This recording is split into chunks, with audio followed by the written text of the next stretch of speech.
Hello friends, आज की इस क्लास में 2012 में हुए जेटेट एसएसटी पेपर का डिटेल में हम एनालिसिस करेंगे। इसमें इतिहास, भूगोल, राजनीतिक विज्ञान और अर्थशास्त्र के महत्वपूर्ण प्रश्नों को एग्जाम ओरिएंटेड तरीके से कॉन्सेप्ट के साथ समझेंगे ताकि आपकी तैयारी और भी मजबूत हो सके। निश्चित ही इस वीडियो को देखने के बाद आपको बहुत कुछ नया सीखने को मिलेगा जो आने वाला जेटेट एग्जाम में काफ़ी हेल्पफुल साबित होगा। तो वीडियो को अंत जरूर देखिएगा और वीडियो पसंद आए तो लाइक ज़रूर कीजिएगा और चैनल पर नए हैं तो सब्सक्राइब कर दीजिएगा। ठीक है, तो चलिए शुरू करते हैं और देखते हैं आज का पहला सवाल। पहला सवाल है, पृथ्वी का ठोस भाग जहां हम रहते हैं कहलाता है वायुमंडल, जीवमंडल, स्थलमंडल या फिर जलमंडल। आसान सा सवाल है और आसान सा विकल्प भी दिया हुआ है। ठीक है, इसका सही आंसर हो जाएगा विकल्प नंबर सी, स्थलमंडल। याद रखिएगा, पृथ्वी का ठोस भाग जहां हम रहते हैं उसे स्थलमंडल कहते हैं। ठीक है, याद रखिए, पृथ्वी मुख्यतः 4 मंडलों में विभाजित मानी जाती है। पहला स्थलमंडल, पृथ्वी का ये ठोस भाग होता है जहाँ पर्वत, पठार, मैदान, मिट्टी आदि मिलते हैं। दूसरा है जलमंडल, ये पृथ्वी का जल भाग होता है जहाँ महासागर, नदी, झील आदि शामिल किए जाते हैं। तीसरा है वायुमंडल, ये पृथ्वी को घेरे गैसों की परत होती है जहाँ पे नाइट्रोजन देखेंगे तो 78% और ऑक्सीजन 21% होती हैं, बाकी 1% में सारी गैसें हैं। चौथा है जीवमंडल, जहाँ जीवन संभव है और इसमें स्थल, जल और वायु तीनों को शामिल किया जाता है। ठीक है, चलिए आगे देखते हैं अगला सवाल। अगला सवाल इंपॉर्टेंट है, ध्यान रखिएगा। पूछा है कि 21 मार्च और 23 सितंबर को पूरे पृथ्वी पर दिन और रात समान होते हैं, यह कहलाता है विषुवत रेखा, विषुव, समान या फिर समभुज। ध्यान से देखिएगा, तो विकल्प नंबर सी और डी बिल्कुल ही कंफ्यूज करने के दिया हुआ है, इससे क्वेश्चन से कोई लेना देना नहीं है। ठीक है, आंसर इसका या तो ये हो सकता है या तो बी हो सकता है।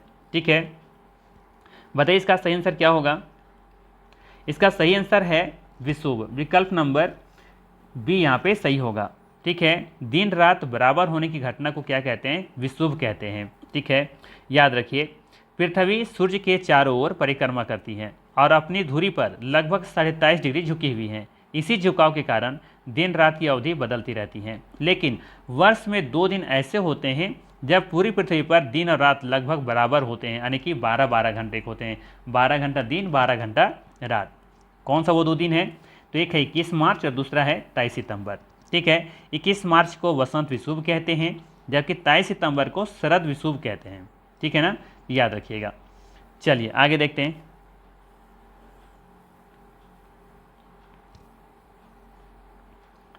अगला सवाल पूछा है, 8वीं सदी में दक्षिण भारत में व्यापार शिल्पी संघ था, कौन था।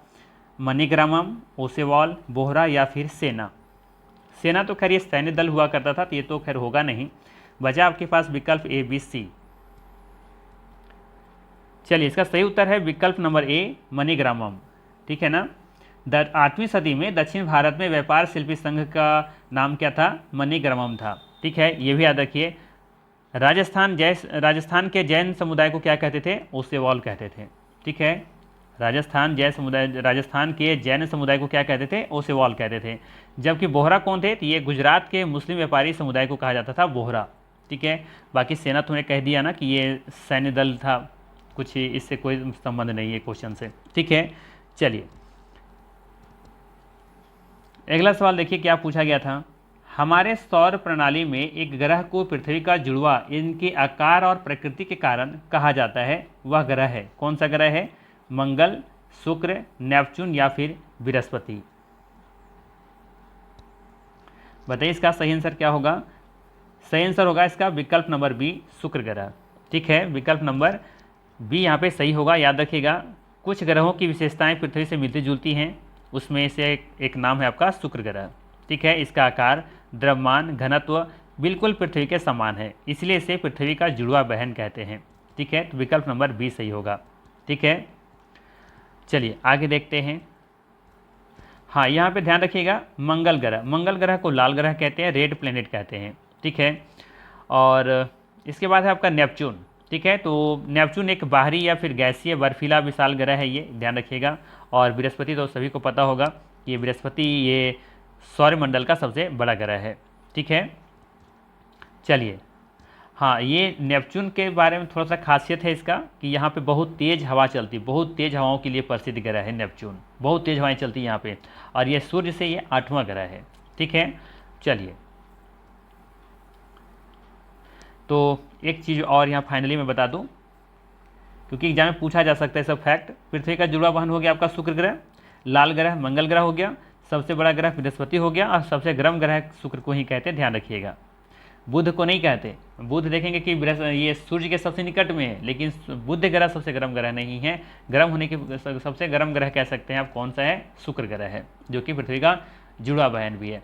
शुक्र ग्रह को ही क्या कहते हैं, इवनिंग स्टार और मॉर्निंग स्टार भी कहते हैं। ठीक है, ये भी ध्यान रखिएगा। चमकीला ग्रह भी कहते हैं। ठीक है, चलिए लेते हैं अगला सवाल। अगला सवाल पूछा है, हड़प्पा के शहर लगभग कितने वर्ष पहले विकसित हुए? विकल्प में है 2000 वर्ष, 4000 वर्ष, 4700 वर्ष या फिर 10,000 वर्ष। अच्छा सवाल है, देखिएगा तो इसका सही आंसर है विकल्प नंबर ए, 2000 वर्ष। ठीक है, हड़प्पा के शहर लगभग 2000 वर्ष पहले विकसित हुए थे। ठीक है, तो विकल्प नंबर ए यहाँ पे सही होगा, ध्यान रखिएगा। ठीक है, निश्चित है आप देखिएगा तो एक दो क्वेश्चन आपके रिपीट करेंगे जेटेट के एग्जाम में, ऐसा नहीं कि रिपीट नहीं करेगा। एक दो क्वेश्चन तो आपको मिलेगा ही मिलेगा, मिलता जुलता मिलेगा, सेम क्वेश्चन नहीं मिलेगा, लेकिन जो हम एक्सप्लेनेशन दे रहे हैं उसमें से जरूर क्वेश्चन रहेंगे, इसमें तो कोई डाउट नहीं है। ठीक है, तो अच्छे से समझ करके पढ़ते चलिए। याद रखिएगा हड़प्पा के बारे में, हड़प्पा सभ्यता जिसे सिंधु घाटी भी कहते हैं, विश्व की ये सबसे प्राचीन नगरीय सभ्यताओं में से एक थी। इसका विकास लगभग अब देखेंगे तो 2600 ईसा पूर्व से 1900 ईसा पूर्व के बीच अपने परिपक्व में हुआ था। ठीक है, ध्यान रखिएगा। चलिए आगे देखते हैं। अच्छा, यहाँ पे एक सवाल पूछा जाता है, हड़प्पा की खोज किसने की थी? तो याद रखिएगा हड़प्पा की खोज आप देखेंगे तो 1921 में की गई थी। 1921 में की गई थी। किनके द्वारा की गई थी? तो दयाराम साहनी के द्वारा किया गया था। ये इंपॉर्टेंट है एग्जाम की दृष्टि से, दयाराम साहनी। आई भाषण में। और मोहनजोदड़ो की खोज किसने की थी? तो आर.डी. बनर्जी, राखल दास बनर्जी ने खोज की थी 1922 में। ठीक है, मोहनजोदड़ो में देखेंगे तो प्रमुख स्थल कौन कौन सा है? तो हड़प्पा हो गया, मोहनजोदड़ो है, लोथल है, धौलावीरा है, कालीबंगन है ना, बहुत सारे हैं। ठीक है, इसकी विशेषता हुआ कर रही थी सुनियोजित नगर व्यवस्था, पक्की ईंटों के मकान, जल निकासी प्रणाली, महान स्नानागार, ये सब चीज़ें थे, तो ध्यान में रखिएगा। चलिए आगे देखते हैं। अगला सवाल पूछा गया है, गांधी जी ने किस वर्ष दांडी यात्रा की थी? ये भी आसान सा सवाल है, बताना है कि गांधी जी ने किस वर्ष दांडी यात्रा की थी। विकल्प में है 1922, 1927, 1930, 1932। सही उत्तर होगा विकल्प नंबर सी, 1930। ठीक है, 12 मार्च 1930 को गांधी जी ने दांडी यात्रा शुरू की थी और 6 अप्रैल 1930 को दांडी पहुंच करके नमक कानून को तोड़ा था। बस आपको ये याद रखना है। ठीक है, क्या याद रखना है? 12 मार्च 1930। ठीक है, 12 मार्च 1930 को गांधी जी ने दांडी यात्रा शुरू की थी और 6 अप्रैल, कब? 6 अप्रैल 1930 को दांडी पहुंच करके नमक उठा करके नमक कानून को तोड़ा था। ये आपको याद रखना है। शुरुआत इस दिन हुई थी और नमक उठा करके इस दिन नमक कानून को तोड़ा गया था। ठीक है, 1932 में पूना पैक्ट हुआ था, याद होगा। ठीक है, चलिए आगे देखें। चलिए, और 1922 क्या था? 1922 में याद होगा कि असहयोग आंदोलन को वापस लिया गया था। और इसी दिन क्यों वापस लिया गया था? क्योंकि 1922 में ही चौरी चौरा का कांड हुआ था। इसी से हाथ होकर के गांधी जी ने ये असहयोग आंदोलन को वापस ले लिया था।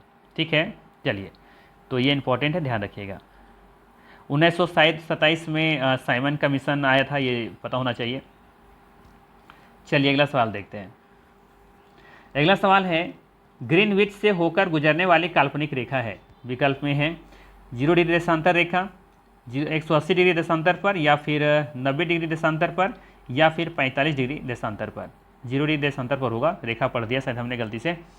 सवाल पूछा है, ग्रीनविच से होकर गुजरने वाली काल्पनिक रेखा कौन सी है? चलिए बताइए इसका सही आंसर क्या होगा।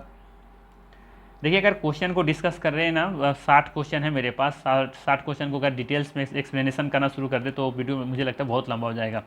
ठीक है, तो कोशिश हम करते हैं कि जितना ज़रूरी है एग्ज़ाम के दृष्टि से उतने ही हम डिस्कस करके आगे बढ़ें।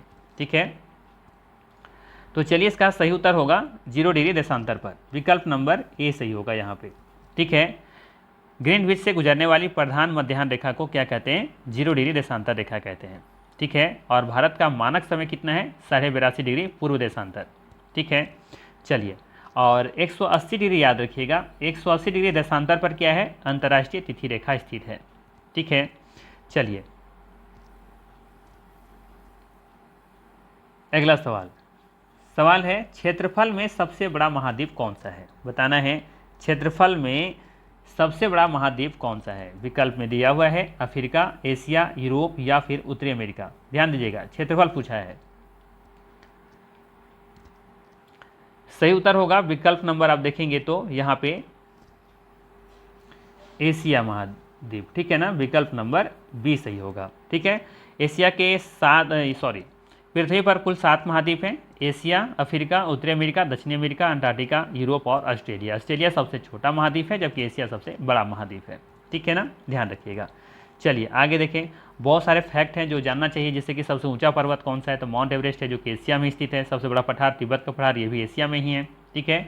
और सबसे गहरी झील बैकॉक झील है, ये भी आपको याद रखना है, ठीक है। चलिए आगे देखें, दूसरा सबसे बड़ा द्वीप पूछा जाए तो अफ्रीका को याद रखना है। सबसे छोटा महाद्वीप ऑस्ट्रेलिया को याद रखना है। और सबसे अधिक जनसंख्या वाला अगर पूछा जाए कि कौन सा महाद्वीप है तो एशिया याद रखना है, ठीक है। चलिए, बताने के लिए बहुत कुछ है, समय नहीं है। कामगारों और अर्थव्यवस्था के सर्वोत्तम हित के लिए कौन न्यूनतम मजदूरी निर्धारित करता है? सरकार, संविधान निर्माता या फिर उपभोक्ता? ये भी आसान सा सवाल है, ध्यान रखिएगा। सही आंसर होगा इसका गवर्नमेंट करती है, सरकार करती है। कामगारों और अर्थव्यवस्था के सर्वोत्तम हित के लिए कौन न्यूनतम मजदूरी निर्धारित करती है? तो सरकार निर्धारित करती है, ठीक है। अगला सवाल है, एक देश की जन्म दर और मृत्यु दर के बीच अंतर को क्या कहा जाता है? प्राकृतिक वृद्धि दर, कृत्रिम वृद्धि दर या फिर प्रजनन दर या फिर घातांक दर? कुछ विकल्प तो ऐसे होते हैं जो सिर्फ कंफ्यूज करने के लिए दिए होते हैं, क्वेश्चन से दूर दूर तक कोई संबंध नहीं होता है, ध्यान रखिएगा। इसका सही आंसर है विकल्प नंबर ए, प्राकृतिक वृद्धि दर। ये विकल्प यहाँ पे सही होगा, ठीक है। चलिए अगला सवाल देखिए। अगला सवाल है, किस मौसम के प्रारंभ के साथ खरीफ मौसम प्रारंभ होता है? किस मौसम के प्रारंभ के साथ खरीफ मौसम प्रारंभ होता है? विकल्प में है मानसून, जाड़ा, गर्मी या फिर शरद। ये भी आसान सा सवाल है। सही उत्तर हो जाएगा आपका विकल्प नंबर, आप देखेंगे तो ये विकल्प सही होगा। वैसे किसी किसी बुक में हमने देखा कि इसका आंसर गर्मी दे रखा है, लेकिन गर्मी इसका सही आंसर नहीं होना चाहिए। सवाल सिंपल सा पूछा गया कि किस मौसम के प्रारंभ के साथ खरीफ मौसम प्रारंभ हो जाता है? तो मानसून के साथ होना चाहिए, ये विकल्प सही होना चाहिए, ठीक है। भारत में फसलों को मुख्यतः मौसम के आधार पर बांटा जाता है, खरीफ फसल, रबी फसल और जायद फसल, ठीक है ना। चलिए आगे देखें, ध्यान रखिएगा, खरीफ फसल वे फसलें हैं जो मानसून या बरसात के आगमन के साथ बोई जाती हैं, क्योंकि इन्हें अधिक पानी और गर्म जलवायु की आवश्यकता होती है। भारत में सामान्यतः आप देखेंगे तो जून जुलाई में मानसून शुरू होता है, ठीक है, इसलिए इसी समय खरीफ फसल की बुआई भी होती है। कटाई कब होता है? तो जनरली सितंबर अक्टूबर में इसका कटाई शुरू हो जाता है, ठीक है। और खरीफ फसल का उदाहरण याद रखिए, धान, मक्का, बाजरा, ज्वार, कपास, सोयाबीन, मूंगफली।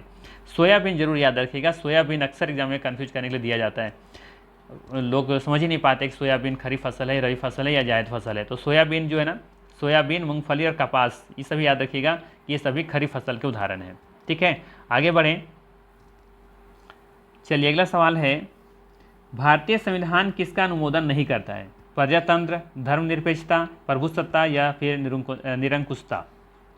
तो याद रखिएगा सही आंसर है डी विकल्प, इसका अनुमोदन कभी नहीं करता, निरंकुशता का, ठीक है। विकल्प नंबर डी सही है। अगला सवाल है, झारखंड के किस जिले में सबसे बड़ा वन क्षेत्र है? विकल्प में है पलामू, धनबाद, रांची या फिर हजारीबाग। सही आंसर होगा विकल्प नंबर ए, दिए गए ऑप्शन के अकॉर्डिंग पलामू इसका सही आंसर होगा, ध्यान रखिएगा। अगला सवाल है, एक ढलान में बड़े पैमाने पर चट्टान, मलबा या मिट्टी खिसकने को क्या कहते हैं? एक ढलान में बड़े पैमाने पर चट्टान, मलबा या मिट्टी खिसकने को क्या कहा जाता है? विकल्प में है ज्वालामुखी, हिमस्खलन, उत्खनन या फिर भूस्खलन। याद रखिएगा सही उत्तर है इसका भूस्खलन, ठीक है। एक ढलान में बड़े पैमाने पर चट्टान, मलबा या मिट्टी खिसकने को क्या कहते हैं? भूस्खलन कहते हैं, डी विकल्प सही होगा। अगला सवाल पूछा गया था, इतिहासकारों और पुरातत्वविदों के लिए निम्नलिखित में से कौन सूचना का एक स्रोत नहीं हो सकता है? बताना है, इतिहासकारों और पुरातत्वविदों के लिए निम्नलिखित में से कौन सूचना का एक स्रोत नहीं हो सकता?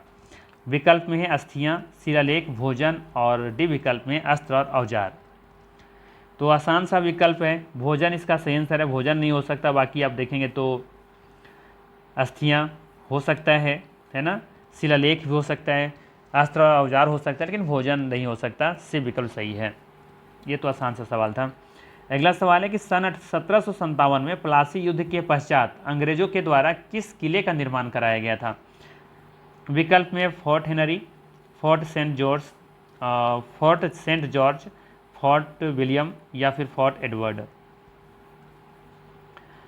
सही उत्तर है इसका सी विकल्प फोर्ट विलियम। सी विकल्प सही है, ध्यान रखिएगा। कहाँ पर है ये है आपका कलकत्ता में, ठीक है ना, ये अब कलकत्ता में है, ध्यान रखिएगा। कोलकाता कह लीजिए अब, कोलकाता। अच्छा, बता सकते हैं प्लासी युद्ध किन के बीच में हुआ था? तो प्लासी युद्ध याद रखिएगा 1757 में ब्रिटिश ईस्ट इंडिया कंपनी और बंगाल के नवाब सिराजुद्दौला के बीच में हुआ था, ठीक है ना, ध्यान रखिएगा। ब्रिटिश ईस्ट इंडिया कंपनी और बंगाल के नवाब सिराजुद्दौला के बीच में ये युद्ध हुआ था, ठीक है। चलिए, अच्छा, इस युद्ध में जीत किसी हुई थी?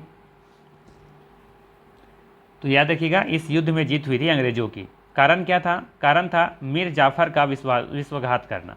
मीर जाफ़र जो था ना, उसका विश्वघात करना ही इसकी हार थी। अर्थात कह सकते हैं कि जो सिराजुद्दौला हारा था, इसकी वजह थी मीर जाफ़र का विश्वघात करना, ठीक है, विश्वासघात करना, ठीक है। चलिए आगे देखते हैं। अगला सवाल पूछा गया है, औजारों और हथियारों को बनाने के लिए प्राचीन लोग किसका इस्तेमाल करते थे? ये भी आसान सा सवाल है, सभी को पता होगा इसका आंसर। सही आंसर होगा इसका विकल्प नंबर बी, तांबा और कांसा का, ठीक है। चलिए अगला सवाल देखिए। अगला सवाल पूछा गया है, ईसा पूर्व 6वीं शताब्दी के दौरान कितने महाजनपद थे? विकल्प में है 4, 8, 16 या फिर 32। बताइए इसका सही आंसर क्या है? इंपॉर्टेंट है, फिर से एग्जाम में पूछा जा सकता है, ठीक है। तो याद रखिएगा इसका सही आंसर है सी, अर्थात 16, ठीक है। ईसा पूर्व 6वीं शताब्दी के दौरान कितने महाजनपद थे? तो 16 थे, ठीक है। याद रखिएगा भारतीय इतिहास का बहुत महत्वपूर्ण काल था ये 6वीं शताब्दी। इस समय छोटे छोटे जनपद या राज्य कहिए, आज के डेट में आज जिसे राज्य कहते हैं ना, उस समय जनपद हुआ करता था। तो उस समय छोटे छोटे जनपद विकसित होकर के बड़े राज्यों में बदल गए, जिन्हें महाजनपद कहते थे, ठीक है। तो ये कन्फ्यूज मत कीजिएगा कि आखिर ये महाजनपद क्या है, ठीक है। तो छोटे छोटे जो जनपद हुआ करते थे ना, वो विकसित होकर के बड़े राज्यों में बदल गए, जिन्हें हम क्या कहते थे? महाजनपद, ठीक है। तो विकल्प नंबर इस क्वेश्चन का सी आंसर सही होगा, 16 थे उस समय, ठीक है। चलिए इसमें से कुछ प्रमुख महाजनपद के बारे में बात करें तो जैसे कि मगध हो गया आपका, कौशल है, अवंती है, वत्स है, काशी है, और गंधार है, पंचाल है, गुरु है, ठीक है, गुरु नहीं कुरु, ठीक है। चलिए तो ध्यान रखिएगा। अगला सवाल देखिए। अगला सवाल पूछा गया था, जीविका के लिए उत्पादन को व्यवस्थित करने हेतु आवश्यकता है। जीविका के लिए उत्पादन को व्यवस्थित करने हेतु आवश्यकता है, क्या आवश्यकता है? भौतिक पूंजी की, भूमि और प्राकृतिक संसाधन की, श्रम की या फिर मौसम की। सही उत्तर होगा इसका ए विकल्प, भौतिक पूंजी की, ठीक है। विकल्प नंबर ए यहाँ पे सही होगा, ध्यान रखिएगा। याद रखिए किसी भी उत्पादन के लिए कुछ मूलभूत कारकों की आवश्यकता होती है।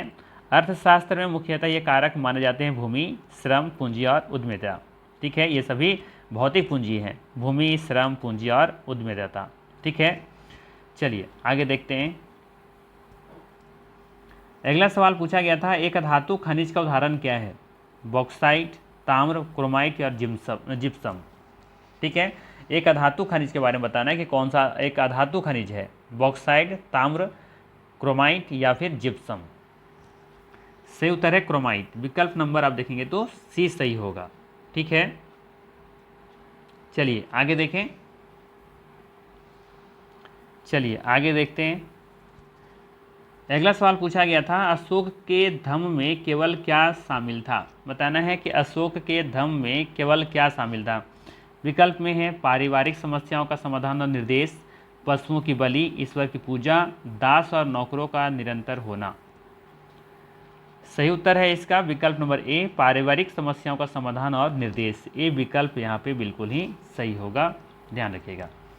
चलिए अगला सवाल देखिए। अगला सवाल पूछा गया था, सन 1336 में विजयनगर साम्राज्य की दीवारें किसकी मदद से तैयार की गई थी?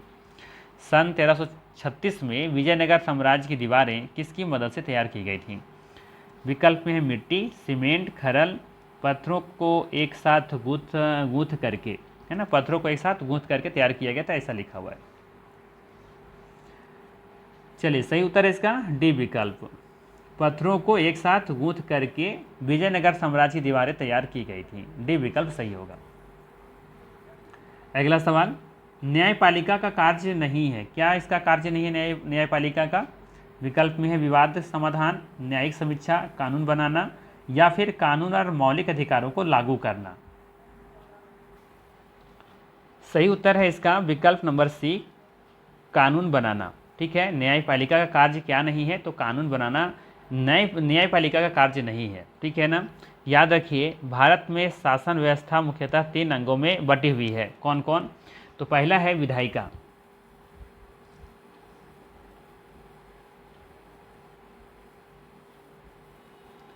दूसरा है कार्यपालिका, और तीसरा है आपका न्यायपालिका। न्यायपालिका, ठीक है, तीनों का अलग अलग काम है। विधायिका का काम है कानून बनाना। ठीक है, विधायिका का काम क्या है? कानून बनाना। ठीक है, कार्यपालिका क्या करती है? ये कानून को लागू करती है। ठीक है, कानून को लागू करना। और न्यायपालिका क्या करती है? ये न्याय देती है। ठीक है, संविधान की रक्षा करती है न्यायपालिका। ठीक है, तो ध्यान रखिए यहाँ पे न्यायपालिका का कार्य क्या नहीं है? तो कानून बनाना। कानून बनाना इसका कार्य नहीं है। कानून बनाना किसका कार्य है? विधायिका का काम है। जबकि विवाद का समाधान करना, न्यायिक समीक्षा करना, कानून और मौलिक अधिकारों को लागू करना, ये सब किसका काम है? न्यायपालिका का काम है। ठीक है, अब यहाँ पे देख सकते हैं थोड़ा सा डी विकल्प में और हमारा ये जो दूसरा विकल्प है कार्यपालिका जो कानून लागू करती है, थोड़ा सा कन्फ्यूजन हो सकता है आपको, लेकिन ध्यान रखना है कि कानून और मौलिक अधिकारों को लागू कौन करती है? ये न्यायपालिका ही करती है। ठीक है, देखिए अगर किसी नागरिक के मौलिक अधिकार का उल्लंघन हो तो वह अदालत जा सकता है और उस नागरिक का कानून और मौलिक अधिकारों को लागू करवा सकता है। ठीक है, तो इस तरीके से हम कह सकते हैं यहाँ पे कि सी विकल्प सही होगा, क्योंकि आप खुद देख सकते हैं कानून कौन बनाती है? विधायिका बनाती है, तो आप सी विकल्प लेके चलेंगे, डी विकल्प तो चुनेंगे नहीं। ठीक है, तो इसका सही आंसर सी विकल्प ही होगा। ठीक है, न्यायिक समीक्षा मतलब समझ में आ रहा है ना? न्यायिक समीक्षा, अदालत यह जांच करती है कि कोई कानून या सरकारी निर्णय संविधान के अनुरूप है या नहीं है। मान लेते हैं अगर संसद कोई ऐसा कानून बना दे जो मौलिक अधिकारों के खिलाफ हो तो सुप्रीम कोर्ट उसे रद्द कर सकती है। ठीक है, चलिए तो आगे देखते हैं। अगला सवाल पूछा गया था, राज्य सरकार सार्वजनिक स्वास्थ्य प्रणाली चलाती है। राज्य सरकार सार्वजनिक स्वास्थ्य प्रणाली चलाती है केवल वे जो सेवा प्रभार चुकाते हैं की सुविधा के लिए, या तो मुफ्त या निम्न मूल्य पर उत्तम स्वास्थ्य सेवा प्रदान करने के लिए, टीबी मलेरिया जैसे रोगों को फैलने से रोकने और उसके विरुद्ध कार्रवाई करने के लिए, या फिर आम बीमारी से लेकर विशेष बीमारी के लिए उपचार प्रदान करने के लिए। राज्य सरकार सार्वजनिक स्वास्थ्य प्रणाली चलाती है। क्यों चलाती है? क्योंकि आम बीमारी से लेकर के विशेष बीमारी के उपचार के लिए चलाती हैं। विकल्प नंबर डी सही होगा। ठीक है, चलिए अगला सवाल देखिए। अगला सवाल पूछा है, समाज शास्त्र में अनुदेश और मूल्यांकन छात्रों के लिए आवश्यक क्यों होता है? समाज शास्त्र में अनुदेश और मूल्यांकन छात्रों के लिए आवश्यक क्यों होता है? विकल्प में है किताबी ज्ञान तक सीमित करने के लिए, सीमित की बात कर रहा है, ध्यान रखिएगा ये गलत हो जाएगा।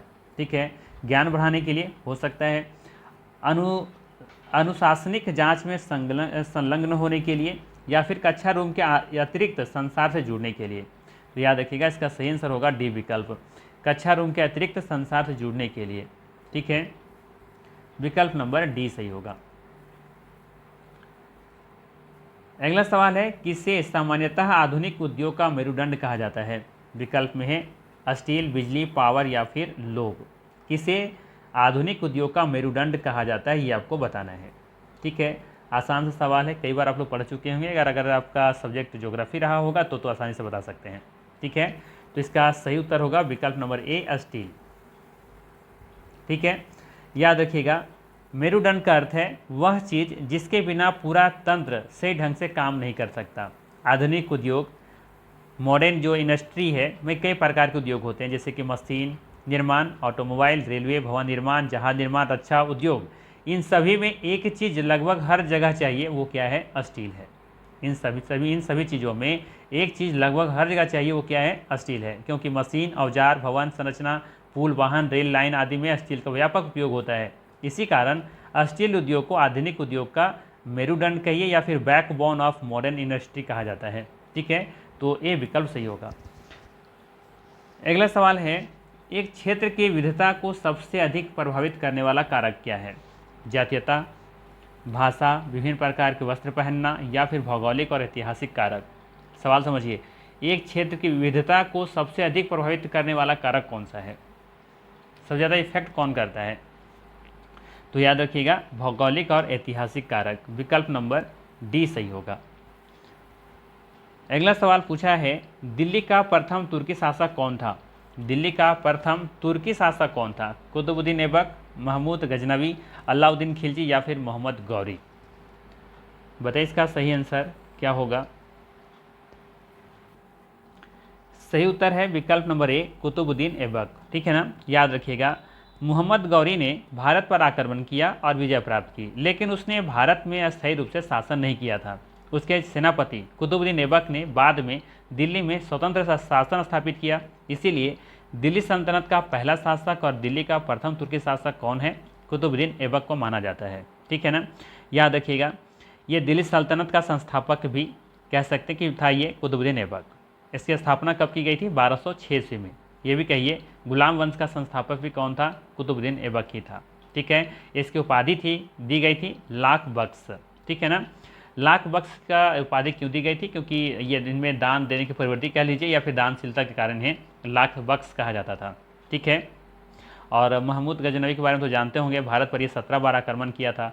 सोमनाथ मंदिर पर हमला करने के लिए प्रसिद्ध है ये महमूद गजनवी। ठीक है, चलिए आगे देखते हैं। अगला सवाल पूछा गया था, 1854 में ईस्ट इंडिया कंपनी द्वारा जारी वुड डिस्पैच में किसकी रूपरेखा का विवरण था? मिलिट्री संयोजन नीति, शैक्षिक नीति, प्रशासन और कराधान नीति या फिर मिशनरी नीति? सही उत्तर है शैक्षिक नीति। विकल्प नंबर बी सही है।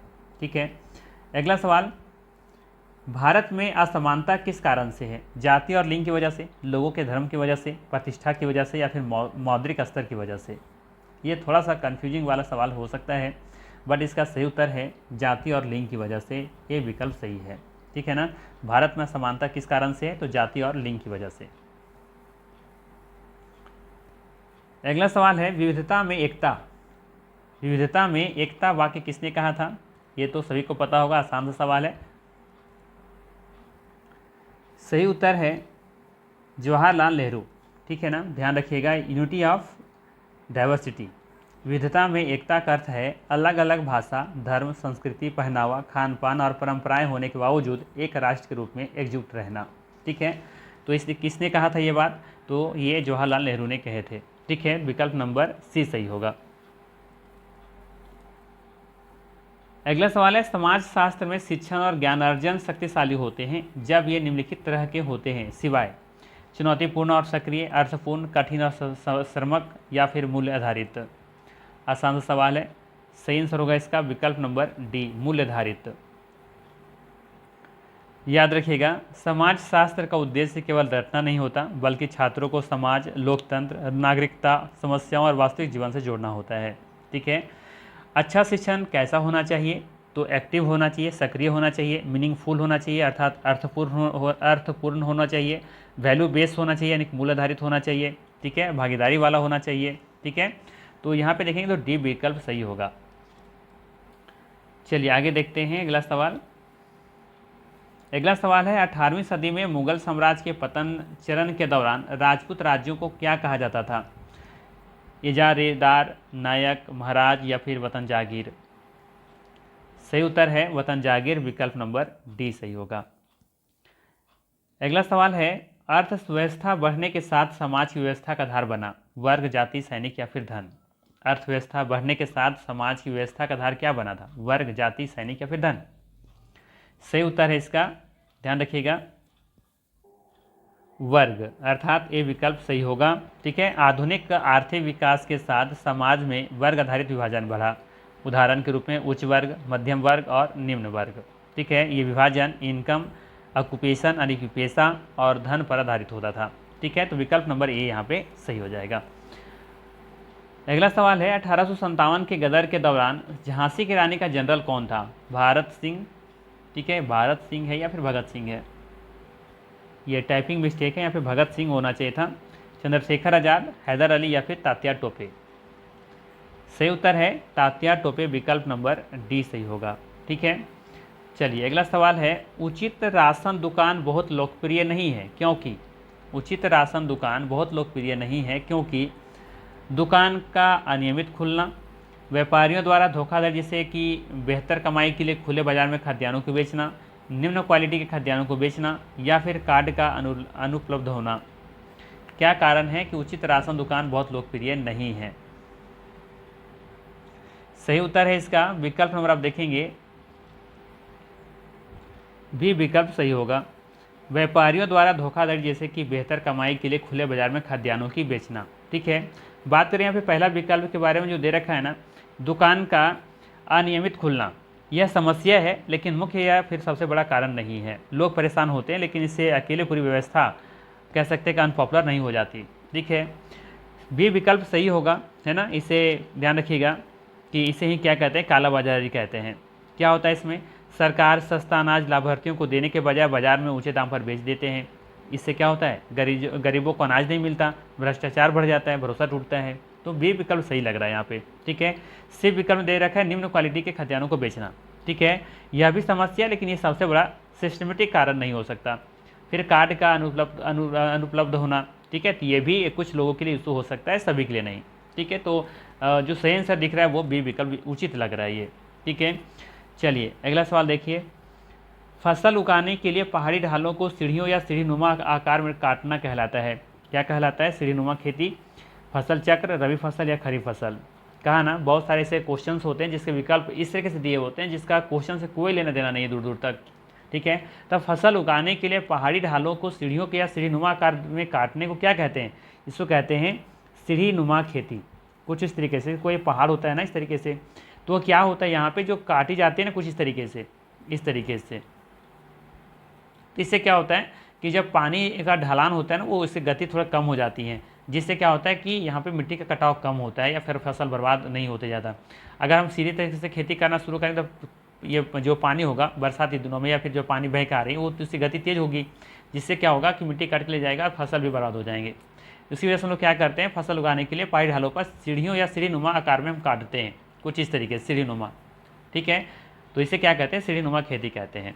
ठीक है, तो ये विकल्प सही होगा। चलिए अगला सवाल है पृथ्वी को प्रत्येक 1 घंटे के 24 घंटे समय में मंडल में बांटा गया है। प्रत्येक मंडल में कितना होता है? 10 डिग्री देशांतर, 15 डिग्री देशांतर, 30 डिग्री देशांतर या फिर 20 डिग्री देशांतर। देखिए सवाल सिंपल सा है। हम लोग जानते हैं कि पृथ्वी एक चक्कर लगाने में 24 घंटा लगाता है। पृथ्वी अपने एक्सिस पर एक चक्कर घूमने में कितना लगाता है? 24 घंटा का समय लगाता है। तो एक चक्कर लगा रहा है मतलब कि वो कितना कवर कर रहा है? 360 डिग्री। तो 1 घंटा में कितना लगाता होगा? तो डिवाइड करेंगे तो निकल करके आएगा ये 15 डिग्री। तो प्रत्येक मंडल में कितने होते हैं? 15 डिग्री देशांतर होते हैं। ठीक है, 360 है ना 24 घंटा में, तो 1 घंटा में कितना? तो 15 डिग्री। ठीक है, तो विकल्प नंबर बी सही होगा। चलिए अगला सवाल देखिए क्या पूछा गया है। ग्रहों, नक्षत्रों, उपग्रहों के अतिरिक्त कुछ सूक्ष्म पिंड मंगल और बृहस्पति के बीच गति करते हैं, क्या कहते हैं? इन्हें कहते हैं क्षुद्र ग्रह। विकल्प नंबर डी सही होगा, ध्यान रखिएगा। ठीक है ना, ग्रह, नक्षत्र और उपग्रहों के अतिरिक्त कुछ सूक्ष्म पिंड मंगल और बृहस्पति के बीच में एक बेल्ट की तरह घूमते रहते हैं, इन्हें क्या कहा जाता है? इन्हें क्षुद्र ग्रह कहा जाता है। विकल्प नंबर डी सही होगा। अगला सवाल है कुछ महत्वपूर्ण खाद्य हस्तक्षेप कार्यक्रम लागू किए गए हैं। यहाँ पे कुछ क्वेश्चन अधूरा लग रहा है, बट जो भी इसका सही आंसर जो है ना ये पीडीएस होगा। ठीक है, सार्वजनिक वितरण प्रणाली, जहाँ पे आपके गांव में देखेंगे राशन जहाँ मिलता है ना, तो वही चीज़ पूछा जा रहा है कि खाद्य हस्तक्षेप कार्यक्रम लागू किए गए, तो ये वाला है सार्वजनिक वितरण प्रणाली। ठीक है, राशन दुकान जो आपके गाँव में मिलता है, जहाँ पे 1 रुपया 2 रुपये में चावल मिलता है ना, ये सभी। चलिए अगला सवाल देखिए, सवाल वहाँ पर अधूरा लग रहा था वैसे। पृथ्वी का वह क्षेत्र जहाँ अधिकतम गर्मी प्राप्त होती कहलाता है, क्या कहलाता है? शीत कटिबंध, नाम से पता चल रहा है ये तो ठंडा क्षेत्र होगा। शीतोष्ण कटिबंध मतलब शीत भी होगा और उष्ण भी दोनों होगा। उष्ण कटिबंध और मध्यम कटिबंध, तो बताइए अब क्या होगा इसका सही आंसर? अब तो बता ही सकते हैं, इसका सही आंसर हो जाएगा उष्ण कटिबंध, जहाँ पे सिर्फ और सिर्फ क्या है? उष्ण है, गर्मी है। अगला सवाल है, सिलेबस में समाज विज्ञान विषय पर एक परियोजना करने का क्या लाभ हो सकता है? सिलेबस में समाज विज्ञान पर एक परियोजना करने का क्या लाभ हो सकता है? छात्रों को मनोरंजन प्रदान करना, या फिर वास्तविक जीवन स्थिति के साथ कक्षा में पढ़े हुए संकल्पनाओं का सह संबंध स्थापित करना, या छात्रों को बेहतर ग्रेड देने के लिए अवसर सृजित करना, या फिर सभी होगा? सही उत्तर होगा इसका विकल्प नंबर डी पे मत चल जाइएगा, बी विकल्प सही होगा। ठीक है, यहाँ पे छात्रों का मनोरंजन करने के लिए हम लोग नहीं करते ऐसा, ठीक है, और ग्रेड देने की तो बात ही नहीं कर सकते, ठीक है ना। ग्रेड जो होता है वो देने की बात हम नहीं करते यहाँ पे, और ना ही मनोरंजन की बात करते हैं। तो देखिएगा, तो वास्तविक जीवन स्थिति के साथ कक्षा में पढ़े हुए संकल्पनाओं को सहसंबंध स्थापित करना, ये बिल्कुल सही है। अगला सवाल है, खेती के लिए आवश्यक पूंजी की व्यवस्था किसके द्वारा की जा सकती है? संसद के द्वारा, साहूकार के द्वारा, अपनी बचत के द्वारा, या फिर अतिरिक्त भूमि का होना? सही उत्तर है इसका विकल्प नंबर सी, अपनी बचत। खेती के लिए आवश्यक पूंजी की व्यवस्था किसके द्वारा की जा सकती है? तो अपनी बचत से की जा सकती है। अगला सवाल है, एक आबादी की गुणवत्ता किस पर निर्भर करती है? एक आबादी की क्वालिटी किस पर निर्भर करती है? साक्षरता दर पर, या फिर निरक्षरता पर, या फिर कौशल निर्माण पर, या फिर एक व्यक्ति का स्वास्थ्य पर? सही उत्तर है विकल्प नंबर ए, साक्षरता दर पर। ये विकल्प सही होगा। अगला सवाल है, मुगल वंश के प्रारंभिक काल में अफगानों को किस रूप में देखा जाता था? मुगल वंश के प्रारंभिक काल में अफगानों को किस रूप में देखा जाता था? विकल्प में है चेतावनी, मित्र, या फिर अप्रत्यक्ष प्रेक्षक के रूप में, या फिर विरोधी के रूप में? तो याद रखिएगा, विरोधी के रूप में देखा जाता था। विकल्प नंबर डी सही होगा। अगला सवाल है, बिरसा किस जनजाति के अंतर्गत आते हैं? विकल्प में है उरांव, संथाल, मुंडा, या फिर भील। ये तो आसान सा सवाल है, बच्चों वाले सवाल पूछ ली गई है ना। क्या हो जाएगा सही आंसर? मुंडा, नाम ही था बिरसा मुंडा, ठीक है। तो विकल्प नंबर सी सही होगा। अगला सवाल है, बेरोजगारी के फलस्वरूप होता है। बेरोजगारी के फलस्वरूप क्या देखने को मिलता है? सामाजिक बर्बादी, या फिर मानव शक्ति की बर्बादी, या फिर आर्थिक अतिभार में वृद्धि, या फिर शेयर मूल्य में वृद्धि। ये तो शेयर मार्केट की बात कर रहे हैं। बेरोजगारी के फलस्वरूप शेयर मार्केट में वृद्धि होगा, ऐसा शायद संभव नहीं है ना। सामाजिक बर्बादी ये भी गलत है, ठीक है। आर्थिक अतिभार में वृद्धि ये भी गलत है, लेकिन यहाँ पे देखेंगे तो बेरोजगारी जब बढ़ेगी ना, तो मानव शक्ति की बर्बादी जरूर होगी, ठीक है। मानव शक्ति का क्या मतलब है? जैसे आप बहुत पढ़े लिखे हैं, आपको रोजगार मिल ही नहीं रहा, तो आपका जो जितना मदद कर सकते थे, योगदान कर सकते थे अर्थव्यवस्था में, है ना, आर्थिक जो गति प्रदान कर सकते थे, आप दे सकते थे, वो तो आप नहीं दे पा रहे हैं। सोचिए आप जितना पढ़े लिखे हैं, क्या उस चीज़ का अगर आपके पास नौकरी नहीं है, कुछ काम नहीं है, तो जितना पढ़े लिखे हैं, जो आपके पास हुनर है, वो तो ऐसे ख़त्म हो रहा है ना। तो मानव शक्ति तो बर्बादी हो रहा है वहाँ पे, ठीक है। तो वे विकल्प सही होगा। अगर बेरोजगारी का फलस्वरूप क्या देखने को मिलता है? मानव शक्ति की बर्बादी, ठीक है। या यूँ कह लीजिए कि कोई बीएड करके बैठा है, बहुत अच्छा टीचर बन सकता है, वैकेंसी नहीं उसके पास, तो वो पढ़ा तो नहीं सकता कहीं स्कूल में जा करके, जब तक जॉब नहीं लगता, नौकरी नहीं लगता, ठीक है। तो हो क्या रहा है, आपका जो कह सकते हैं आपके पास जो टैलेंट है, वो तो ऐसे ही बर्बाद हो रहा है ना, ठीक है। चलिए अगला सवाल देखिए। अगला सवाल है, स्थल मंडल, जल मंडल और वायुमंडल के बीच एक सूक्ष्म स्पर्श मंडल कहा जाता है। मध्यमंडल, पारिस्थितिकी मंडल, अधिमंडल, या फिर जीवमंडल? स्थल मंडल, जल मंडल और वायुमंडल के बीच एक सूक्ष्म स्पर्श मंडल को क्या कहते हैं? इसको कहते हैं, याद रखिएगा, जीवमंडल। विकल्प नंबर डी सही होगा। स्थल मंडल, जल मंडल, वायुमंडल के बीच एक सूक्ष्म स्पर्श मंडल को क्या कहते हैं? जीवमंडल कहते हैं। शायद ऊपर वाले किसी क्वेश्चन में समझाया था। अगला सवाल है, मानव संसाधन में निवेश के फलस्वरूप प्राप्त हो सकता है। मानव संसाधन में अगर हम निवेश करते हैं, इन्वेस्टमेंट करते हैं, मतलब कि उन्हें अगर ज्ञान देते हैं, अगर उन्हें स्किल डेवलपमेंट करवा देते हैं, विकास करवा देते हैं, स्किल का विकास करवाते हैं, तो उससे के फलस्वरूप क्या होगा? समाज में बड़ा योगदान होगा, बेहतर बिजनेस विचार होगा, स्कूल में बढ़ोतरी होगी, या फिर दक्षता कार्य होगा? इससे उत्तर है दक्षता कार्य, मतलब कार्य में एफिशिएंसी आएगी, है ना। तो डी विकल्प सही होगा। अगला सवाल है, किस सुधारक ने विधवाओं के जीवन को बदलने का जिम्मा लिया था? राजा राम मोहन राय, या फिर नेताजी सुभाष चंद्र बोस, पंडित जवाहरलाल नेहरू, या फिर बी आर अम्बेडकर? सही उत्तर है राजा राम मोहन राय, जिन्होंने सती प्रथा का भी आप देखेंगे तो स्थापना की थी 1828 में। अगला सवाल है, एक देश में खाद्य सुरक्षा केवल तभी सुनिश्चित की जा सकती है यदि एक देश में खाद्य सुरक्षा केवल तभी सुनिश्चित की जा सकती है यदि उच्च मूल्य हो, सभी व्यक्तियों के लिए पर्याप्त भोजन हो, सभी व्यक्तियों के भोजन खरीदने की क्षमता हो, या फिर भोजन प्राप्त करने पर कोई प्रतिबंध ना हो। सही उत्तर है इसका विकल्प नंबर बी, सभी व्यक्तियों के लिए पर्याप्त भोजन हो। याद रखिएगा, खाद्य सुरक्षा का मतलब ही होता है कि सभी व्यक्तियों के लिए पर्याप्त भोजन उपलब्ध हो। ठीक है ना, याद रखिएगा, खाद्य सुरक्षा का मतलब ही है कि सभी व्यक्तियों के लिए पर्याप्त भोजन हो, या फिर सभी व्यक्तियों के लिए भोजन पर्याप्त मात्रा में उपलब्ध हो, मतलब कि पहुंच में हो। ठीक है। अगला सवाल है, मौर्य साम्राज्य की स्थापना किसने की? अशोक के परदादा ने, अशोक के दादा ने, या फिर अशोक के पिता ने, या फिर अशोक ने? क्या सवाल है, मस्त वाला है ना। अशोक के परदादा, अशोक के दादा, अशोक के पिता, या फिर अशोक, मतलब पीढ़ी बता दिया गया है। अशोक खुद हैं, उनके पिता हैं, फिर उनके दादाजी, फिर परदादाजी हैं। तो ये बड़ा अच्छा क्वेश्चन लगा मुझे। आप लोगों को कैसा क्वेश्चन लगा जरूर बताइएगा। तो सही उत्तर है इसका, मौर्य साम्राज्य की स्थापना की बात हुई है यहाँ पे, तो बी विकल्प सही दिख रहा है वैसे। अब यहाँ पे थोड़ा सा समझते हैं। मौर्य साम्राज्य भारत का पहला विशाल और शक्तिशाली साम्राज्य माना जाता है। इसकी स्थापना किसने की थी? चंद्रगुप्त मौर्य ने की थी। ठीक है, चंद्रगुप्त मौर्य ने की थी। ठीक है, अब इनके पुत्र कौन थे? इनके पुत्र थे बिंदुसार,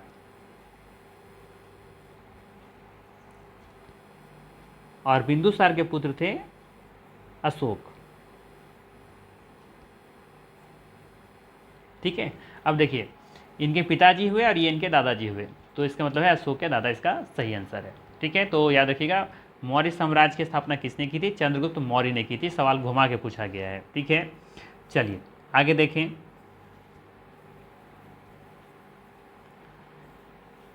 अगला सवाल पूछा गया है, अंग्रेज सरकार से भारत को आज़ाद कराने के संग्राम में लोगों के शामिल होने का कारण क्या था? अंग्रेज सरकार से भारत को आज़ाद कराने के संग्राम में लोगों के शामिल होने का कारण क्या था? सभी में समानता, या फिर उपनिवेशीय शासन से मुक्ति, या फिर पैसा कमाना, या फिर निर्णय निर्धारण में हिस्सेदारी? सही उत्तर है इसका बी विकल्प, उपनिवेशीय शासन से मुक्ति पाना चाहते थे। बी विकल्प सही है। अगला सवाल, अंग्रेजों द्वारा रैयतवाड़ी निपटारा को किस महाप्रांत में लागू किया गया? अंग्रेजों द्वारा रैयतवाड़ी निपटारा को किस महाप्रांत में लागू किया गया था? बंगाल, मद्रास, बॉम्बे, या फिर मद्रास और बॉम्बे दोनों? सही उत्तर है मद्रास, विकल्प नंबर बी सही है। अगला सवाल, निम्नलिखित में से कौन भू संरक्षण का एक तरीका नहीं है? भू संरक्षण का एक तरीका नहीं है, भूमि संरक्षण करना चाहते हैं, उसका कौन सा तरीका नहीं हो सकता? इंटरक्रॉपिंग, टेरेस फार्मिंग, या फिर डिफॉरेस्टेशन, या फिर कंटूर बैरियर? चलिए यहाँ पे एक एक करके बात करते हैं, समझते हैं पहले क्या है ये। सबसे पहले इंटरक्रॉपिंग, क्या दिया हुआ ये? इंटरक्रॉपिंग क्या होता है ये? तो ये एक ही खेत में एक साथ अलग अलग फसलें उगाने को क्या कहते हैं? इंटरक्रॉपिंग कहते हैं। इससे होता ये है कि मिट्टी की उर्वरता बनी रहती है, कटाव कम होता है, संसाधनों का बेहतर उपयोग हो पाता है। ठीक है, तो ये सही है। दूसरा है टेरेस फार्मिंग। ठीक है, ये भी मृदा संरक्षण का एक तरीका है। पहाड़ी ढालों को सीढ़ीनुमा बनाकर खेती किया जाता है टेरेस फार्मिंग में। ठीक है, पानी का बहाव कम होता है, मिट्टी का कटाव कम हो जाता है इससे। ठीक है, तो ये भी भू संरक्षण का एक तरीका है। ठीक है, तीसरा है डिफॉरेस्टेशन। ठीक है, डिफॉरेस्टेशन दिया हुआ है, मतलब कि वनों की कटाई, तो ये तो भू संरक्षण का तरीका नहीं हो सकता ना। आप जंगल को उजाड़ रहे हैं और कह रहे हैं कि भूमि संरक्षण का एक तरीका है ये, तो ये तो कहना गलत होगा। ठीक है, तो ये गलत हो जाएगा यहाँ से, क्योंकि इससे होता है क्या, जब हम वनों को काटते हैं तो इससे जड़ों का सहारा खत्म हो जाता है, मिट्टी ढीली हो जाती है, वर्षा का पानी मिट्टी को बहा ले जाती है, इससे भूस्खलन बढ़ता है। ठीक है, यानी कह सकते हैं कि मिट्टी का नुकसान का कारण है ये वन का काटना। फिर है कंटूर बैरियर। ठीक है, तो ये भी मृदा संरक्षण का एक तरीका है। कंटूर बैरियर होता क्या है? तो ढलान वाले क्षेत्रों में बहाव रोकने के लिए अवरोध बनाया जाता है, जिसे कंटूर बैरियर कहते हैं। ठीक है, तो डी विकल्प सही यहाँ पे देखेंगे तो एक भू संरक्षण का तरीका है। सी सही आंसर इसका। चलिए आगे देखिए, अगला सवाल पूछा गया था कि भारत में पहली बार आम चुनाव कब हुए थे? 47 में, 48 में, 50 में या फिर 51 में? सभी को पता होना चाहिए, 1951 में पहली बार आम चुनाव हुए थे भारत में। डी विकल्प सही होगा। अगला सवाल, समाज शास्त्र पढ़ने का लक्ष्य निम्नलिखित में से कौन नहीं है? समाज शास्त्र पढ़ने का लक्ष्य निम्नलिखित में से कौन सा नहीं है? एक अकादमिक के रूप में पढ़ना, गहन ज्ञान, सक्षम नागरिक होना, उन चुनौतियों का सामना करने हेतु जो हमारा राष्ट्र झेलता है। सही उत्तर है ए विकल्प, एक अकादमिक के रूप में पढ़ना। ये इसका लक्ष्य नहीं है। अगला सवाल है, अटलांटिक महासागर की तटीय रेखा अत्यधिक क्या है? समतल है, चिकनी है, दंतूर है या फिर प्रवाती है? सही आंसर है इसका दंतूर। ठीक है ना, अटलांटिक महासागर की तटीय रेखा अत्यधिक क्या है? दंतूर है। दंतूर का मतलब होता है अटलांटिक, ये तटीय रेखा का बहुत अधिक कटी फटी होना। तो अटलांटिक महासागर का जो तटीय रेखा है ना, बहुत अधिक कटी फटी या फिर दांतेदार है ना, कुछ इस तरीके से। आपका यहाँ पे थोड़ा सा मान लेते हैं, कुछ जो तटीय रेखा है कुछ इस तरीके इसका है, इस तरीके से। तो अत्यधिक दंतूर होने का मतलब क्या है? अधिक कटी फटी है अटलांटिक महासागर की तटीय रेखा, इसी को दंतूर कहते हैं। ठीक है, कोई बड़ा चीज़ नहीं था। अगला सवाल है, निम्नलिखित में से क्या हमारे संविधान में वर्णित नहीं है? बताना है कि क्या हमारे संविधान में वर्णित नहीं है। ठीक है, देखिए, हम अपनी भाषा स्वतंत्र रूप से बोलना, ये तो है। त्योहारों को स्वतंत्र रूप से मनाना, ये भी है। एक अनिवार्य भाषा का पालन करना, ये तो हमारे संविधान में ऐसा नहीं है कि आपको ये भाषा आपका पालन करना ही होगा, ऐसा तो बिल्कुल भी नहीं है। उस धर्म का पालन करना जिसे आप मानते हैं, तो ये भी सही है, आपकी इच्छा, जो भी धर्म माने। तो सी विकल्प सही हो जाएगा। चलिए एक आखिरी सवाल, समाजशास्त्र का उद्देश्य होता है एक बच्चे को गुजरते भारत के संबंध में उसके आसपास का संसार और कुछ महत्वपूर्ण सामाजिक समस्याओं के प्रति एक विशेष परिप्रेक्ष्य को विकसित करना। यह परिप्रेक्ष्य कौन सा है जिसे विकसित करने की आवश्यकता है? बताना है, समाजशास्त्र का उद्देश्य होता है एक बच्चे को गुजरते भारत के संबंध में उनके आसपास का संसार और कुछ महत्वपूर्ण सामाजिक समस्याओं के प्रति एक विशेष परिप्रेक्ष्य को विकसित करना। वह परिप्रेक्ष्य कौन सा है जिसे विकसित करने की आवश्यकता है? तो ये है, आप देखेंगे तो इसका सही आंसर हो जाएगा विकल्प नंबर बी दिख रहा है, दृढ़ और न्याय। ठीक है, बी विकल्प सही होगा। तो ये था 60 प्रश्न जो कि 2012 के पेपर में पूछे गए थे। बहुत ही आसान सवाल पूछे गए थे। बहुत सारे ऐसे सवाल तो ऐसे थे जो कि विकल्प से ही आप आंसर टिक कर सकते थे, थोड़ा सा भी लॉजिक के साथ। ठीक है, बट इतना आसान होने वाला नहीं है जेटेड जो न्यू एग्ज़ाम होगा। ठीक है, क्योंकि थोड़ा सा क्वेश्चन तो लेवल थोड़ा सा हार्ड रहेगा, थोड़ा सा मेहनत करने की ज़रूरत है आपको। एक्स्ट्रा थोड़ा सा पढ़िए और थोड़ा डीपली जा करके पढ़िए और कोशिश कीजिए कि जो झारखंड की जो भी बुक है क्लास 6, 7, 8, 9, 10 का बुक पढ़िए और वहीं से आपका सिलेक्शन होने वाला है। ठीक है, और झारखंड के भी थोड़ा बहुत देखते रहिए। कंप्यूटर से कुछ 10 प्रश्न आने हैं तो वो भी थोड़ा बहुत देखते रहिए। ठीक है, अब इसके बाद हम कोशिश करेंगे कि एक 2016 वाला जो सेट पूछा गया था वो करवा करके और फिर कंप्यूटर के साथ 10 प्रश्न जो भी पूछे जाते हैं तो उस तरह के जो इंपॉर्टेंट वाला प्रश्न है या प्रीवियस ईयर जो झारखंड में कहीं पूछा गया हो वो वाला प्रश्न उठा करके हम आप लोगों को मॉडल सेट करवाने की कोशिश करेंगे बहुत जल्द। ठीक है, तो ये वीडियो कैसा लगा ज़रूर बताइएगा और ये चैनल पर नहीं है तो सब्सक्राइब कर लीजिएगा। वीडियो को लाइक नहीं किए होंगे तो वीडियो को लाइक करके जाइएगा। ठीक है, बाकी फिर मिलते हैं इसी तरह के नेक्स्ट वीडियो में। Thanks for watching.